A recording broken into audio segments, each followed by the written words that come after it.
میں اس وقت پڑھ رہا ہوں تذکرۃ الحفاظ آپ کے سامنے. وہ فرماتے حدث عن جد القاسم وعن ابیہ ابی جعفر الباقر وعبید اللہ ابن ابی رافع وعروہ بن زبیر وعطاء بن نافع. فرمایا کہ حضرت امام جعفر صادق رضی اللہ تعالی نے حدیثیں بیان کی ہیں اپنے نانا قاسم کی طرف سے بھی. کیونکہ دیکھیے جب اسماء الرجال میں یہ بات آتی ہے نا اور بزرگوں کی بات آتی ہے تو دو چیزیں پہلے آتی ہے کہ یہ خود حدیث کس سے لیتے ہیں اور پھر ان سے کون حدیث لیتا ہے. یہ دو چیزیں اہم ہوتی ہیں. تو حضرت امام جعفر صادق رضی اللہ تعالی عنہ ورداہ عنہ کی شان مبارک اور شان جلالت یہ ہے کہ حضرت امام ذہبی نے لکھا کہ حدث عن جد القاسم، انہوں نے اپنے نانا قاسم سے حدیثیں سنی ہیں. بولیے سبحان اللہ. انہوں نے اپنے نانا قاسم سے حدیثیں سنی ہیں اور وعن ابیہ اور اپنے والد امام باقر سے بھی حدیثیں سنی ہیں. وہ عبید اللہ بن ابی رافع عبید اللہ بن رافع سے بھی حدیثیں سنی ہے. وہ عروہ بن زبیر سے بھی حدیثیں سنی ہے. وہ عطا سے بھی حدیثیں سنی ہے. وہ نافع اور نافع سے بھی حدیثیں سنی ہے. یہ حضرت امام صاحب کا سندی حدیث کا سلسلہ ہے. ایک بات. دوسری یہ ہے کہ ان سے کسی نے حدیثیں بیان کی ہے، یہ علمی معیار بیان کر رہا ہوں. فرمایا وہ عنہ مالک، امام مالک نے ان سے حدیثیں لی ہیں. وہ سفیانان، اور دونوں سفیان نے، سفیان ثوری بھی ان سے حدیث لیتے ہیں اور سفیان بن عیینہ بھی ان سے حدیثیں لیتے ہیں. تو ان کو ملا کر امام ذہبی نے دونوں سفیان کو جوڑ کر لکھا وہ سفیانان، یعنی دونوں سفیان، یعنی امام صاحب حدیث جن سے لیتے ہیں ان کا نام آپ نے سن لیا. اب امام صاحب سے کون حدیث لے رہا ہے؟ امام مالک لے رہے ہیں. دونوں سفیان ثوری اور سفیان بن عیینہ دونوں لیتے ہیں. وہ حاتم بن اسماعیل، یہ بھی بڑے محدث، یہ بھی لیتے ہیں. وہ یحییٰ القطان، امام بخاری کے استاد ہیں، استاذوں میں سے ہیں، یہ بھی حدیث لکھتے ہیں. اور حضرت امام ذہبی جو ابن تیمیہ کے شاگردوں میں سے ہیں وہ فرماتے ہیں وہ خلق کثیر اور بڑی جماعت ہے. کس کا نام بتائیں ہم آپ کو کہ جو آ کر حضرت امام جعفر صادق سے حدیثیں نہیں لیتے تھے.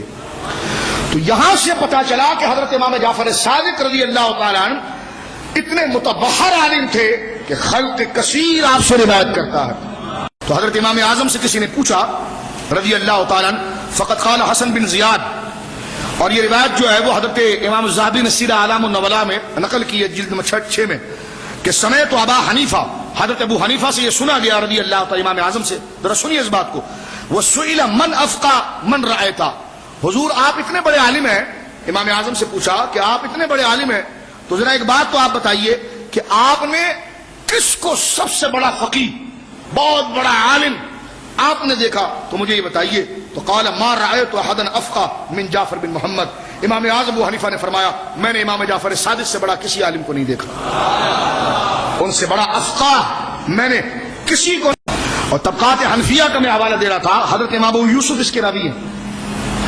حضرت امام اعظم ابو حنیفہ کے شاگرد امام ابو یوسف کہتے ہیں کہ ان الامام کان یفتیٰ فی المسجد الحرام. حضرت امام اعظم ابو حنیفہ مسجد حرام کے اندر فتویٰ دے رہے تھے، درس حدیث پڑھا رہے تھے، فتویٰ دے رہے تھے فی مسجد الحرام. اذا وقف علیہ الامام جعفر الصادق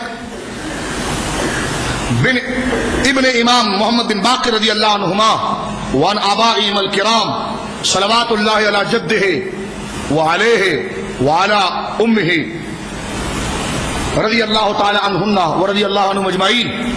حضرت امام اعظم مسجد حرام میں درس حدیث دے رہے ہیں اور امام جعفر صادق آئے اور پیچھے کسی ستون کی آڑ میں کھڑے ہو گئے. لوگوں کی جب توجہ ادھر ادھر ہوئی تو امام صاحب نے مڑ کر دیکھا تو امام جعفر صادق کھڑے ہیں. امام جعفر صادق کھڑے ہیں. طبیعت پر عشق غالب آیا اور آپ نے حضرت امام جعفر صادق رضی اللہ تعالیٰ عنہ کہا یا ابن رسول اللہ، اے رسول اللہ کے بیٹے صلی اللہ علیہ وسلم، اے حضور کے صاحبزادے، لو علمت اول ما وقفت لما قعدت انت قائم فقال اجلس وافت الناس على هذا ادركت ابائی. حضرت امام جعفر صادق کی بارگاہ میں عرض کرتے ہیں امام اعظم حنیفہ کہ حضور آپ آئے اور پیچھے کھڑے رہے. حضور یہ کیا ہو گیا؟ مجھے اگر پتا ہوتا کہ آپ آ چکے ہیں تو دنیا ابو حنیفہ کو بیٹھا ہوا نہ دیکھتی، آپ کے استقبال میں قیام کرتا ہوا دیکھتا. میں بیٹھتا نہیں حضور، آپ کے استقبال میں کھڑا ہو جاتا. حضرت امام صاحب نے مسکرا کر فرمایا اجلس وافتے، فرمایا ٹھیک ہے بیٹھ جاؤ اور فتویٰ دو لوگوں کو علی ھذا ادرکت آبائی، جو میرے باپ کے ذریعے تم تک پہنچا ہے، جو ہمارے باپ دادا کے ذریعے ابو حنیفہ تم تک پہنچا ہے. بیٹھو اور تم فتوے دو اور اس چیز کو بیان کرو. یہ شان ہے حضرت امام جعفر الصادق. بولیے رضی اللہ